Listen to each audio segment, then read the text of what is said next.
রাজ্য সরকার, শিক্ষা দপ্তর, কলকাতা হাইকোর্ট এবং সুপ্রিম কোর্ট সব পক্ষের দৃষ্টি আকর্ষণ করতে বছরের শুরুতে মস্তক মুন্ডন প্রতিবাদ চাকরি হারা শিক্ষকদের।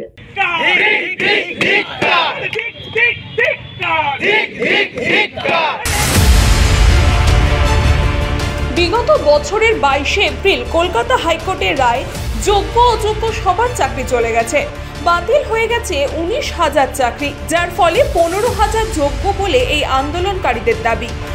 অর্থাৎ 11% বেনুচলের কারণে ভুগতে হচ্ছে বাকি 89% যোগ্য শিক্ষকদের। এরই প্রতিবাদে 23শে ডিসেম্বর শিয়ালদা স্টেশন থেকে বড় মিছিলে অংশ নেন এদের মধ্যে প্রায় 10,000 চাকরিহারা শিক্ষক শিক্ষিকারা। সেদিন থেকেই তারা বসে পড়েন ধর্মতলার ওয়াই চ্যানেলে। আগামী 7 জানুয়ারি সুপ্রিম কোর্টে এদের ভাগ্য নির্ধারণ হবে। তার আগেই নতুন বছরের শুরুতেই তারা রাস্তায় মস্তক মুন্ডন করে অভিনব প্রতিবাদে সামিল হলেন। পাশাপাশি আজ বিকাশ ভবন এবং নবান্ন তাদের ডেপুটেশনও দেওয়া হয়। এখনো পর্যন্ত কারা যোগ্য কারা অযোগ্য সেই ওএমআর শিটও জমা পড়েনি। শিক্ষা দপ্তর এবং সিবিআই তাদের কেউই আদালতে প্রমাণ্য নথি পেশ করতে পারেনি। তাই অনিশ্চয়তায় ঝুলে রয়েছে 8 বছর ধরে চাকরি করা এই সব শিক্ষক শিক্ষিকার ভাগ্য।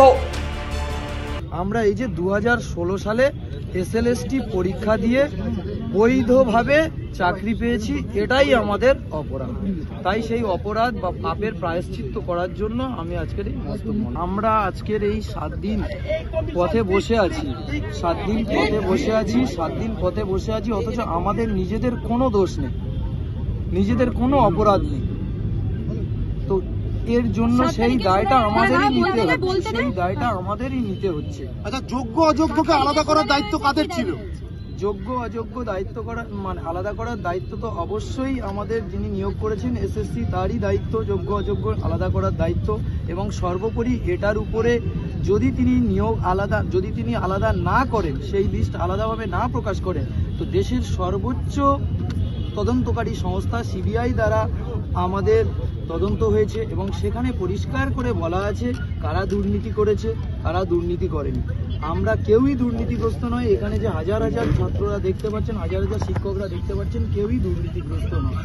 তো আমাদের কেন এইরকমভাবে আমাদেরকে 7 দিন 8 দিন পথে বসিয়ে রাখা হয়েছে এবং আমরা পথে বসে আছি আমাদের ন্যায় বিচারের জন্য? যখন আমাদের কোনো অপরাধ নেই, আমরা যখন অপরাধটাই বুঝতে পারছি না, তো অনেক নিজেকে মূল্যায়ন করে দেখলাম, হ্যাঁ আমাদের অপরাধ একটাই, যে সেটা 2016 সালে এসএলএসটি পরীক্ষা দিয়ে স্বচ্ছভাবে বৈধভাবে নিয়োগ পেয়েছি, এটাই আমাদের একমাত্র। ব্যুরো রিপোর্ট, নিউজ পঙ্গ টাইম।